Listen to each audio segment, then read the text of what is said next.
CBI जज लोया की मौत के 9 साल भी उनकी मौत का रहस्य बरकरार है। अदालत ने इस मामले को राजनीतिक लड़ाई का मैदान बनाने पर भी आपत्ति की। कोर्ट ने माना है कि जज लोया की मौत प्राकृतिक है। कोर्ट ने यह भी कहा कि जनहित याचिका का दुरुपयोग नहीं होना चाहिए। सुप्रीम कोर्ट में दो बड़े वकील हरीश साल्वे और मुकुल रोहतगी के ऊपर दी गई 2 दलीलें जानिए। नमस्कार, मैं हूं आपके साथ अंजना और आप देख रहे हैं द विश्व प्रेम न्यूज और हरियाणा न्यूज फ्लैश। आइए शुरुआत करते हैं इस वक्त की बड़ी खबर से।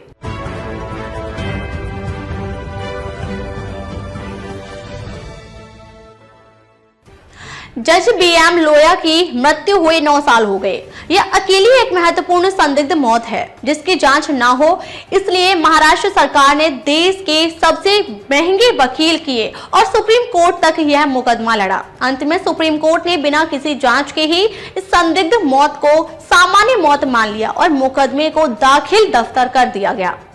सीबीआई जज लोया के संदिग्ध मृत्यु पर कारवा मैगजीन ने बहुत विस्तार लिखा है और उन सब कारणों और परिस्थितियों पर चर्चा की है जिससे जज लोया की हत्या या उनकी मृत्यु की संदिग्धता के संकेत मिलते हैं। संभवतः यह देश का पहला ऐसा मामला है जिसकी जांच ना हो सके, इसलिए सुप्रीम कोर्ट तक राज्य की फडणवीस सरकार अड़ी रही और सुप्रीम कोर्ट ने भी बिना किसी पुलिस जांच के ही यह कह दिया कि मृत्यु का कारण संदिग्ध नहीं है। न एफआईआर, न तफ्तीश, न पुलिस द्वारा मौका मुआयना, न फॉरेंसिक जांच, न पूछताछ, न चार्जशीट और न फाइनल रिपोर्ट और सुप्रीम कोर्ट का फैसला आ गया।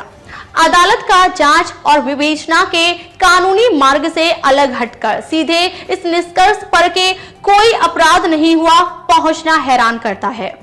महाराष्ट्र की फडणवीस सरकार ने हर संभव कोशिश की कि जज लोया की मृत्यु की जांच ना हो। सरकार का किसी अपराध के मामले में जांच ना होने देने के प्रयास से ही सरकार की उस मामले में रुचि का अंदाजा लगाया जा सकता है। मृतक एक जज है, वह अचानक एक गेस्ट हाउस में बीमार पड़ता है और उसे तुरंत अस्पताल ले जाया जाता है जहां उसकी मृत्यु हो जाती है। वह गेस्ट हाउस में अकेले भी नहीं है, उसके साथ 4 अन्य जज भी हैं। यह एक सामान्य और दुर्भाग्यपूर्ण हृदयाघातक का मामला भी हो सकता है और कुछ इसे संदिग्ध भी कह सकते हैं। जब तक यह जांच ना हो जाए कि यह एक सामान्य हृदयाघात था या यह मृत्यु किसी अपराध का परिणाम है, तब तक बिना जांच के कोई भी अदालत इस निष्कर्ष पर कैसे पहुंच सकती है कि कोई अपराध ही नहीं हुआ है और मृत्यु स्वाभाविक है। अब थोड़ा जज लोया की मृत्यु और फिर उसके बारे में अदालती कार्रवाई पर नजर डालते हैं। दिसंबर 2014 में जज ब्रजमोहन लोया की मृत्यु नागपुर में हुई थी। तब उस मृत्यु को संदिग्ध माना गया था। जज लोया गुजरात के सोहराबुद्दीन शेख के मामले की सुनवाई कर रहे थे। 2005 में सोहराबुद्दीन शेख और उसकी पत्नी कौसर की मौत एक मुठभेड़ के दौरान हो गई थी। इस मुठभेड़ में फर्जी होने का आरोप था। इसी मामले में एक गवाह तुलसी राम की भी मौत हो गई थी। इस हाई प्रोफाइल मामले से जुड़े ट्रायल को सुप्रीम कोर्ट ने महाराष्ट्र में ट्रांसफर कर दिया था। आरोप था कि गुजरात में हो सकता है इस मामले में जज पर कोई दबाव हो। इस मामले की सुनवाई पहले जज उत्पल कर रहे थे, बाद में उनका तबादला हो गया और जज लोया के पास इस मामले की सुनवाई आई थी। दिसंबर 2014 में जस्टिस लोया की नागपुर में मृत्यु हो गई। तब भी जज लोया की मृत्यु को संदिग्ध कहा गया। जज लोया की मृत्यु के बाद जिन जज साहब को इस मामले की सुनवाई मिली, उन्होंने अमित शाह को लगाए गए आरोपों से बरी कर दिया था। सरकार ने आरोपी से बरी करने के बावजूद हाई कोर्ट में अपील तक नहीं की। यही इस बात का प्रमाण है कि सरकार की भूमिका इस मामले में थोड़ी अलग है। जज लोया की मृत्यु को संदिग्ध बताते हुए कुछ लोगों ने घटना की निष्पक्ष जांच कराने की मांग सरकार से की और सरकार द्वारा कोई कार्रवाई न किए जाने पर अदालतों की भी शरण ली। सुप्रीम कोर्ट में भी इस संदर्भ में PIL दायर की गई।